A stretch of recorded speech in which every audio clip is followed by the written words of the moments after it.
so rents are probably going to be higher here. Okay. No, that's helpful. And it's all of these reasons that people start to ask themselves, okay, if rent's going up, if interest rates are high, then what should I do? And so that's what we're going to talk about. We're going to kind of break each of these down individually because you do have to look at different things and it's your situation that affects what you should or decide to ultimately do. I think it's interesting because, I think as you move out of college and you move on and you start your career, you start to hear or you start to think, should I rent or should I buy? And, I think as parents, we tend to kind of be like, well, renting is throwing money away and buying a home is investing because you're building in the equity. There's also cost involved in owning a home beyond just the mortgage payment. But I also remember moving into our home and thinking, life was so simple when we lived in the condo and we just rented. So wherever you find yourself, there is a beauty sometimes in just that simplicity. Oh, yeah. Yeah. I mean, it's living in Chicago or Illinois for the last, call it 25 years, anybody who lives here knows that the housing market has not been good. So I personally have never made money on real estate. You kind of go into it thinking, you buy real estate, it goes up and things are great. But I mean, again, it really depends on where you live. If you live in Nashville, we have friends that moved down to Nashville 5-6 years ago.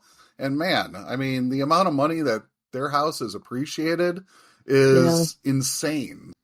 Yeah, it depends where you're at and then also what the housing market is like. And I think that's where people have to really think, where do I want to be ultimately? Are we just newly married? Am I just out of college? Am I looking at retirement? And I think looking at kind of where you're at in life, what you're thinking your plan is ahead. Are you going to be moving to be closer to kids? Do you want to stay here long term regardless of what happens? Those are the kind of thoughts, that start to lead to, okay, what should we do? So yeah.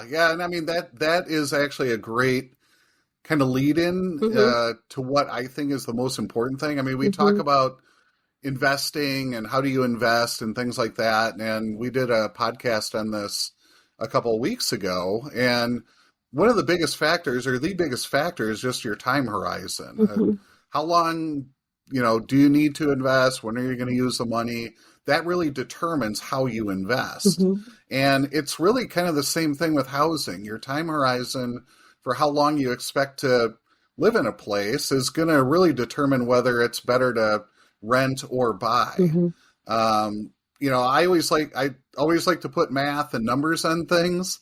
And, I was looking at if you're a younger person and you're thinking, oh, should I rent? Should I buy? I'm planning on being here, for maybe 3 years and then I'll sell or move.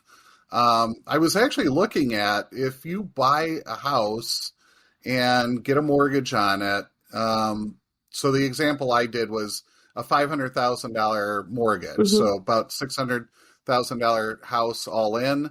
So $500,000 mortgage, you're paying 7% interest on it. Over the first 3 years of that mortgage, you will have made $120,000 of mortgage payments. And the amount of that went towards your principal is less than $17,000. So, just in those 3 years. So, I mean, you can just scale it for whatever size house or mortgage you're getting. But, people always say, oh, you rent, you're throwing money away.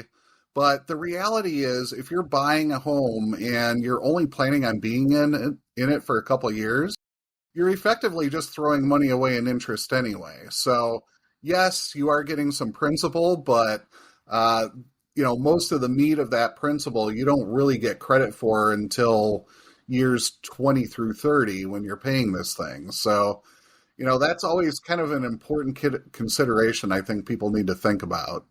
Yeah. And it's in those years, kind of 20 to 30, that every payment is going to principal and you see it just fall down, which is much more encouraging to people. Yeah. It's exciting when it kind of, hits the point where, more principal is, more of your payment is going towards principal than interest. I mean, that's great. But, like I said, I mean, those first couple of years, most of what you pay on a mortgage for a home is interest. And then, the other thing I always think people need to think about with owning a home is when you go out and buy a home, there's transaction costs for that.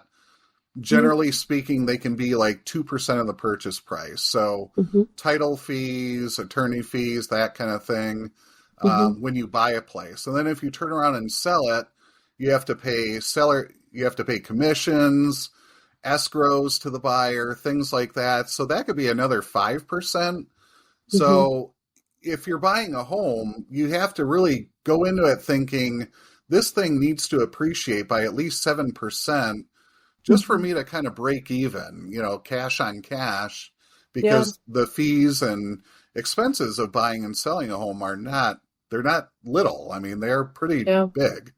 Yeah, well, that's a really good rule of thumb. I mean, that's a good kind of guide, but that's really where you want to be sure that you're buying something that is going to have value, or that you can make changes to give it more value, things like that. So that's really helpful to kind of understand and think through the price you're paying, and how much to expect, that you can get back out of it. I mean, it's, most of the conversation is thus far is kind of sounding like, poo-poo on buying a home and, rent is better. But I mean, if you go into a home purchase and you're saying, you know what, we're going to be here for 10, 15, 20 years or the rest of our life, it's like, well, yeah, I mean, in that case, buying a home, even if it's, maybe more expensive versus renting a home that's similar size and square footage and everything, there is something about it's ours. We can do what we want with it. We don't have to deal with a landlord because, we've all rented apartments, and not all landlords are great. They may or may not fix something that's clearly broken. They might kick you out because they think you're paying too little in rent, and they're like, we want to move on and get somebody who's going to pay more. So there's just a lot that goes into renting as well. But, again, I mean, that's really where time horizon is probably the biggest factor. It's like the shorter that time horizon, renting is probably going to be better for you financially.